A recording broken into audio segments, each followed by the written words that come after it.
there riders, Moto Journo Kris here today, and I wanted to talk about whether the XSR700 is really a beginner-friendly motorcycle. Now, obviously, one of the advantages to this motorcycle is that you're getting the full bike feel and the full bike experience in buying a 650. The downside to that is, of course, that you are paying the significantly higher price over a 300 or 400cc bike, and you're also, generally speaking, if you're getting a restricted version, getting a hell of a lot more torque than you would get on one of those little 300 to 400cc's. And now those are great machines, and there may not be that much of a difference in the outright performance if you're buying something like a Ninja 400 compared to one of these, because obviously in places like Australia, these are restricted to 38 kilowatts, which brings them a lot closer to the Ninja 400 in the power figure, but not in the torque figure. However, there's a lot more to think about. I guess the main thing I would say is if you're willing for a little bit more of a challenge, you've got a bit more money to put aside, you may be considering this bike as a longer term purchase, or quite simply you're in it for a bit of a challenge, then certainly the XSR700 is simply put an amazing motorcycle. A little bit on the simple side of things, however, I think that's where the charm comes from. And the MT-07 is a super popular motorcycle, and this is essentially the same thing with a couple of tweaks to the ergonomics, a very different styling package, which to my eye, I actually prefer. And at the end of the day, you're gonna have a heap of fun on this. If you're a little bit nervous and thinking to yourself, you know, should I start on a little 300 to 400 or should I jump up to one of these bikes? I'd normally err on the side of caution unless there's something that really stands out to you as to why you should buy one of these. Now, certainly if you're a larger rider, I think the bigger bikes will probably appeal to you, and that does help offset the fact that they're a little bit less easy to handle simply because they're a little bit taller and they're a little bit heavier. And that can be a great reason to go one of these larger bikes because you don't want to feel like you're a huge rider on a really tiny little machine.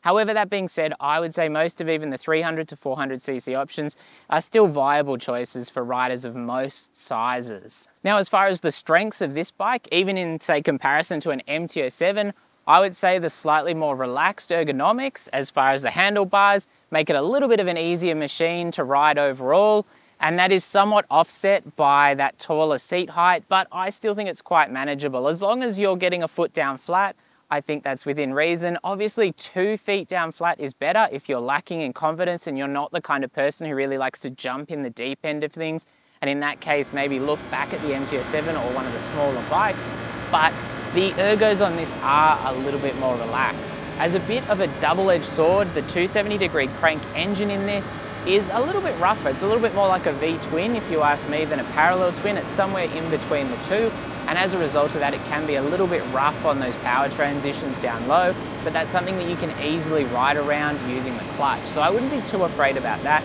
And certainly, like I said, it's a double-edged sword. It can be a little bit intimidating when you're first getting riding.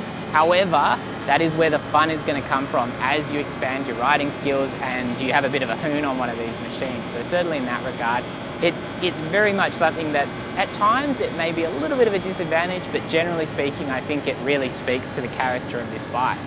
You do get the dual disc brakes. So again, if you're a heavier rider, the braking system on this is going to be more formidable than on one of the small 300 to 400cc bikes, where the more weight you add to the bike, the more that those limited braking systems really come into play.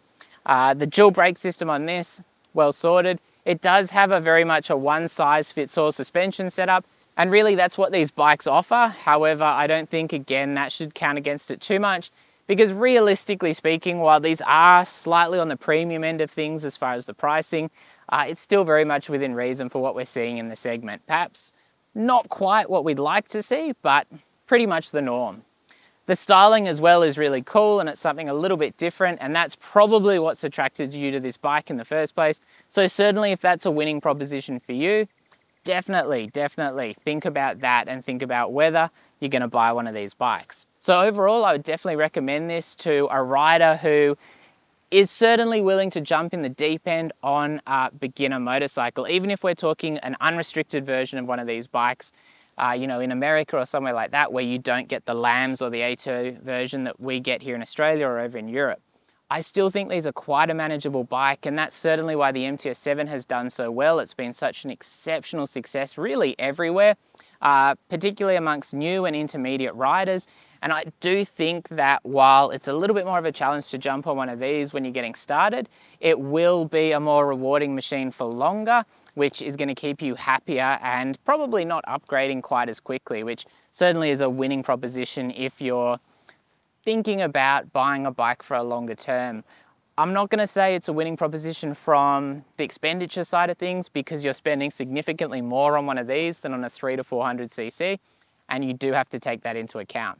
One important thing to remember when we talk beginner motorcycles is the one-size-fits-all approach versus a more nuanced look at what might work for individual riders like this video today. Normally 300 to 400cc machines are the go-to recommendation for new riders for a plethora of reasons, and in Europe in many places they even start on a 125cc before moving on to the power restricted but potentially larger capacity A2 class. There's also plenty of places in Asia where a 250 is on the big end of the everyday ride spectrum, and a 650 is essentially a super bike if they are even allowed. So just to head off the angry comments, no, I'm not saying everyone should start on a 650, although the restricted versions tend to be quite good options here in Australia. I am, however, saying that for the right rider, they could be the ideal machine. And keep in mind, we have to spend 3 years on these bikes. There's also riders who start on a 300 to 400cc and quickly upgrade to a 650 within that kind of restricted option, before continuing on their motorcycling journey towards bigger and better things, although in my mind the 650s are also an ideal mid-capacity option as well,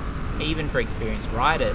Apparently it does also need to be said, but amazing beginner machines can also be amazing machines in general for experienced riders. It just comes down to what you want. Finally, your first motorcycle may be a defining experience in your life, but it won't necessarily define the kind of motorcyclist you are.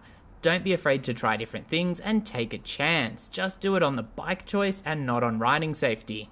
So at the end of the day, is the XSR700 a great learner bike? I think that's going to depend on who's jumping on board, but I would definitely say it is a viable choice for the right kind of rider, and don't let the larger bike side of things chase you away.